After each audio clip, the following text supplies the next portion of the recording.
how I made 100K per month as an online fitness coach. I'm going to talk you through how I did it. And then I'm going to talk you through how you should do it, because the world has changed since I did it. And I would definitely do things differently today. This is part 3 in a 3-part series. In part 1, we covered how I got to 10K per month. Part 2, how to get to 50K per month. And in part 3, which is today, how I got to 100K per month. I'm going to be super transparent. Not a great deal changed in the business to go from 50K to 100K. It was just heads down, grinding. Yes, experiencing new challenges and issues, which I'll go through shortly, and mistakes were made as well. That kind of prevented additional scale, really.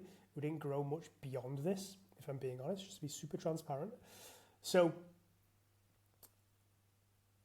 what I've done is I've kept this stuff the same as the 50K per month video. If you haven't watched that one, I'll put the card in the top right now. Go ahead and watch that one.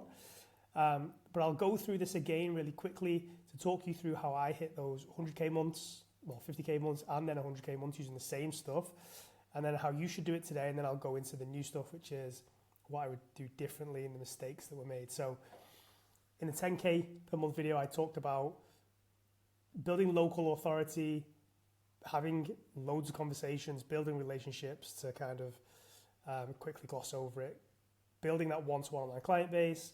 Then once getting overwhelmed with clients, I launched group programs. I was primarily marketing on my Facebook personal profile. I built my email list. And then I launched a $97 group program, sold via ads, right? So this was at a time where you could run Facebook ads. That's all it was at the time, wasn't Instagram. Facebook ads directly to a sales page, and people would buy, they would check out, right? So we're running cold audiences, lookalike audiences, retargeting, all that stuff, and people would go straight to sale without conversations, which was great. It's like printing money, right? Acquisition costs are all there. So I was doing this every single month. I was getting 100 plus, 150 plus, about 150 plus people every single month in this group program. Then upselling about 15% to one-to-one online clients. I expanded the team, and then I got to 50K per month. And this is again is the same model we used to get to 100K. If I was doing this today, the same kind of start to life, but it would be a case of really developing and trying to grow my organic content strategy so that I can have as many conversations as possible, because the reality is you're not going to run ads and go straight to sale in 2025. So the goal is create content to allow you to scale to this towards 50K per month and have as many conversations as possible. That's where most sales are getting made. You're having conversations in the DM, you're starting conversations or triggering conversations through call to actions in feed posts and Instagram stories.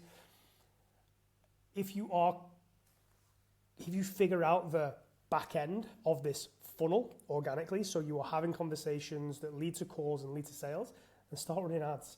The most common ads that are being ran right now by my clients and most fitness coaches who are running ads well are VSL ads.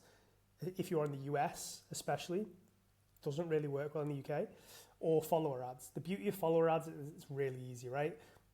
To run those ads for profile visits, for followers, and the only thing that matters is that you are proficient and have a system for taking those new followers, that new engagement, to DM, to call, to sale. That's it.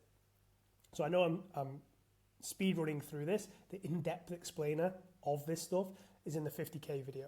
So just make sure you've subscribed, and then after this video, go and check that one out if you've not watched it already.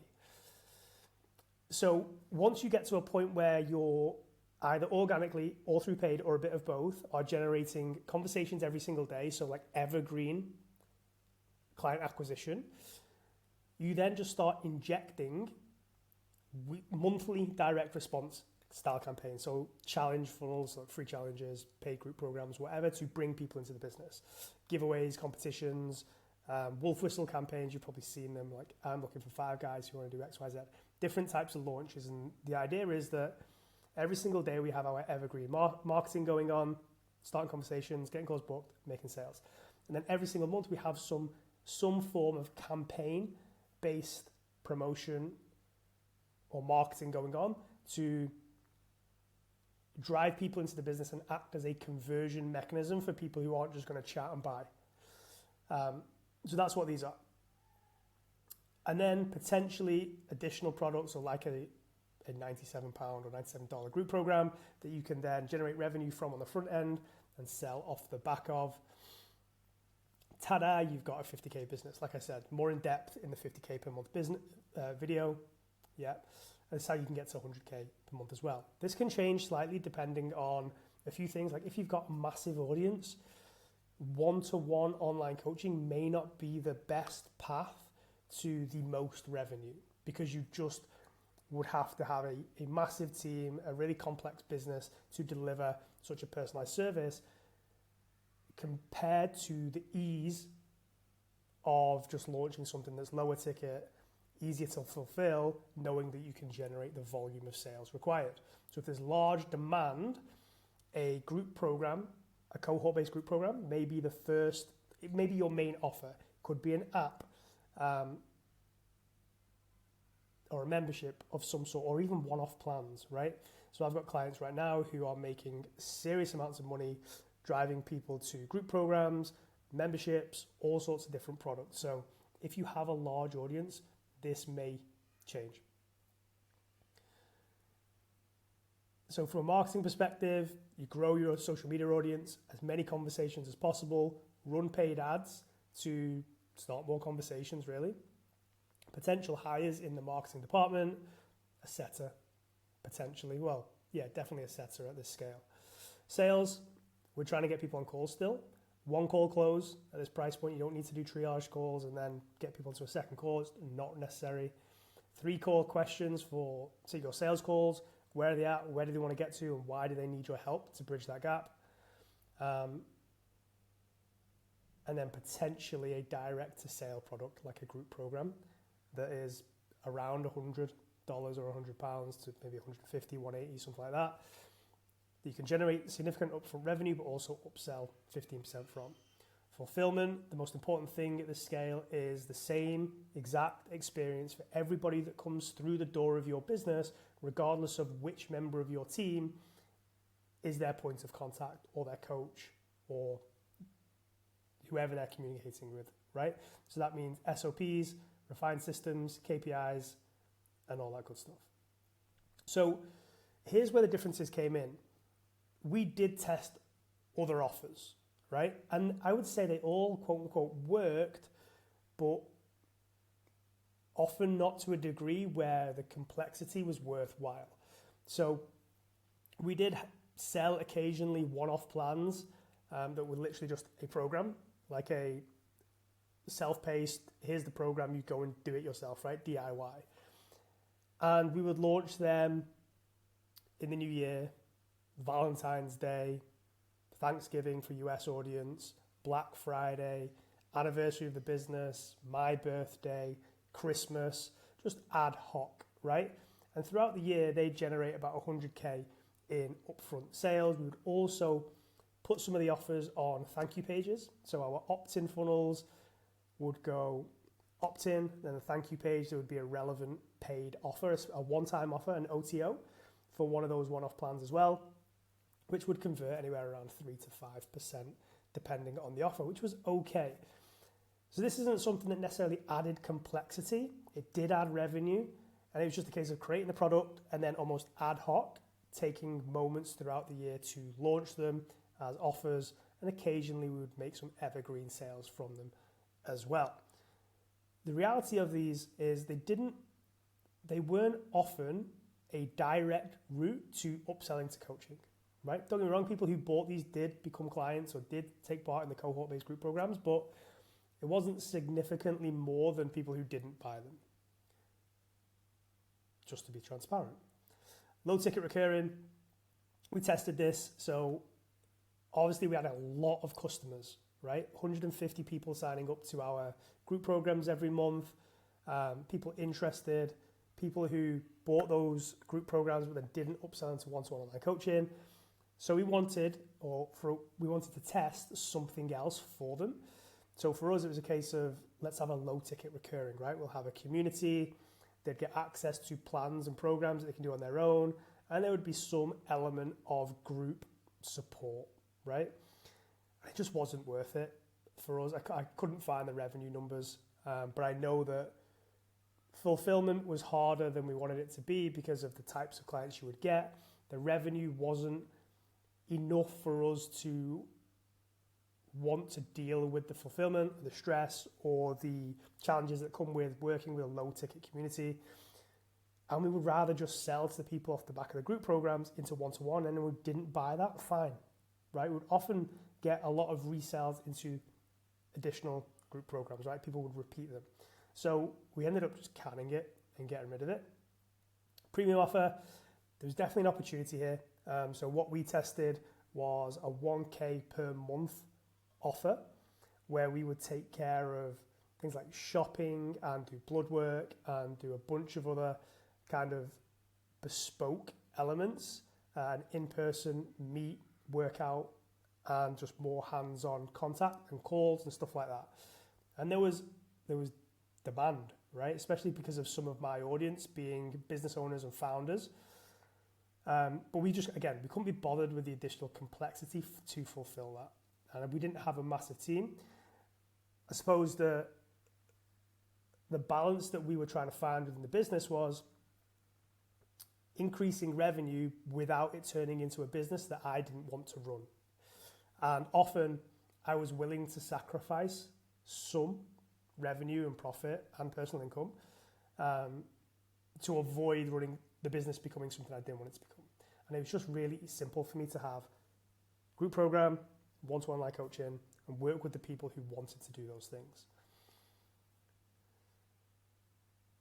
So there were a few issues with my model. The first one was quality of service at scale. So my success as an online fitness coach was built around building relationships and customer experience, right?